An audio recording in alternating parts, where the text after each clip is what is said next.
and gentlemen.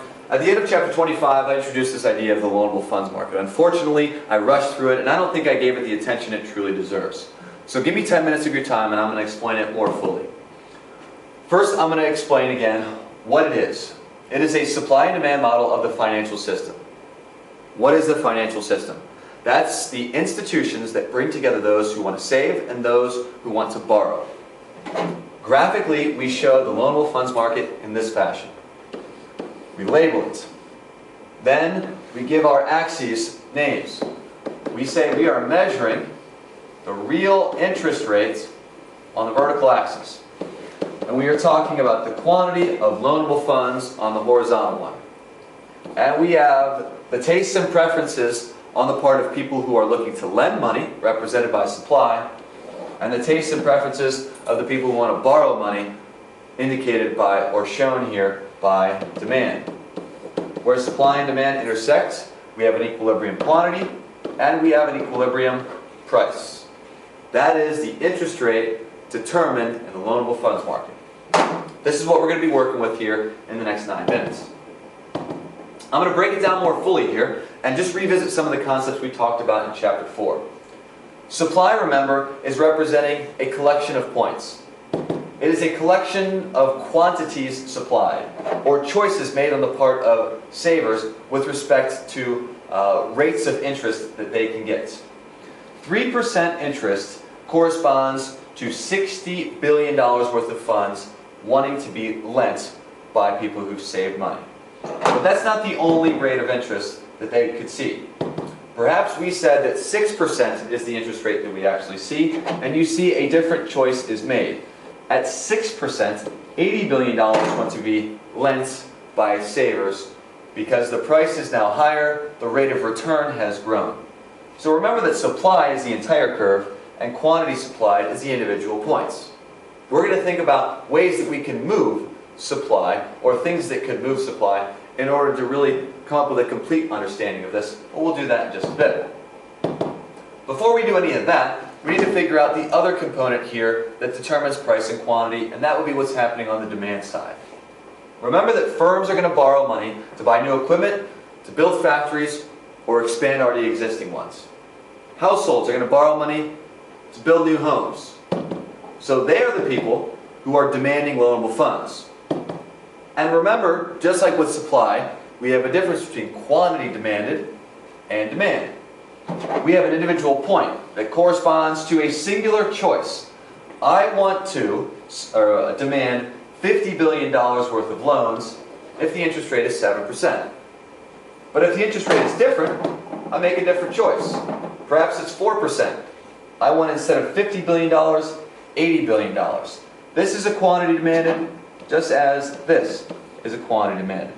When we connect them, we get the tastes and preferences for loans at each and every price. We call that demand. Supply and demand, remember, interact to determine the equilibrium interest rates and the equilibrium quantity. And this has to prevail. This will prevail. The government doesn't need to force it. This will prevail because if the interest rate was 7%, let's look at the choices that people are making. At 7%, savers want to lend $80 billion. But borrowers only want to borrow $40 billion. We would call this a surplus. And anytime we have a surplus, we're going to see pressure on price to drop. That's the only way that these people who want to lend money are going to be able to get rid of it. They're going to have to offer discounts on those products. And remember, our product here is a loan. So now let's get this a little bit more complicated. Let's see if we can't alter some of the choices made by savers and lenders. And borrowers. One of the things the government can do is it can change the the tax rate on interest income. They don't tell you it right here, and you might not have experience with this, but I'll tell you now that when you save money and you earn interest on it, the government is going to get its hands on it. The government is going to tax your interest income. And the rate at which it taxes your interest income determines how willing you are to save.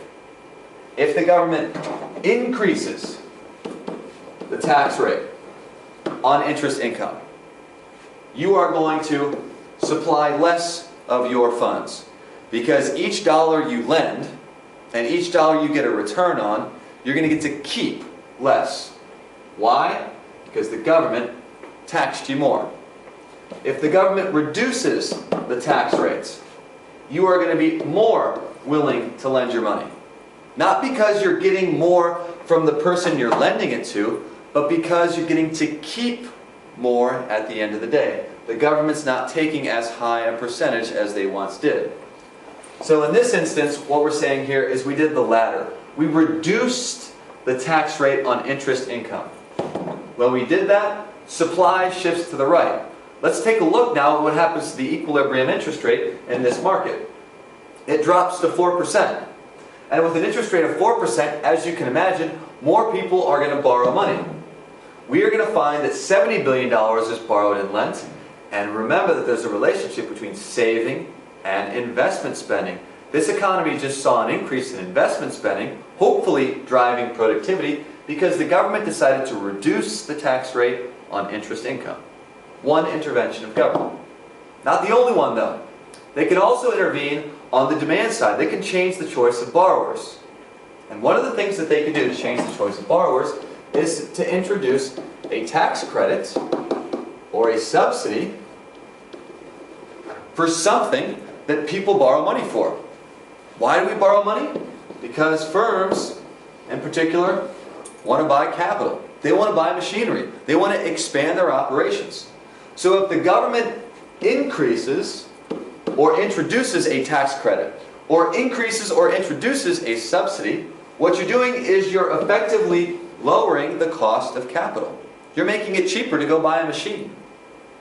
And remember, in order to buy that machine, you need to borrow money. So when the government does this, they change your choice with respect to how much money you want to borrow. You want to buy more machines. Why? Because they're cheaper. The government introduced a tax credit or a subsidy. So now at every given interest rate, you want to borrow more. Demand is shifted right. Take a look at what that did with the interest rate. Drove up the interest rate a little bit. Why? Because more people are demanding those same funds. And we get more money borrowed and lent. The government has again seen an increase in investment spending, but they did it in a different manner. They talked about, or they intervened on the demand side, and the outcome was slightly different. We saw the interest rate rise as opposed to fall. Okay? Now the last thing that we need to do here is talk about what happens when the government runs a budget deficit or has a budget surplus. So let's use the loanable funds market to analyze the effects of a government budget deficit. And then you can use our understanding to talk about what happens if they move towards a surplus.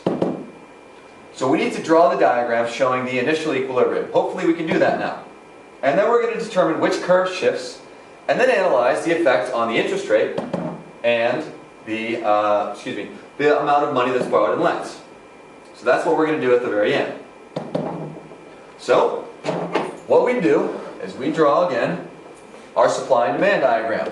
But remember, this is the supply and demand of loanable funds. We're determining a price, and we're talking about the quantity of loanable funds here.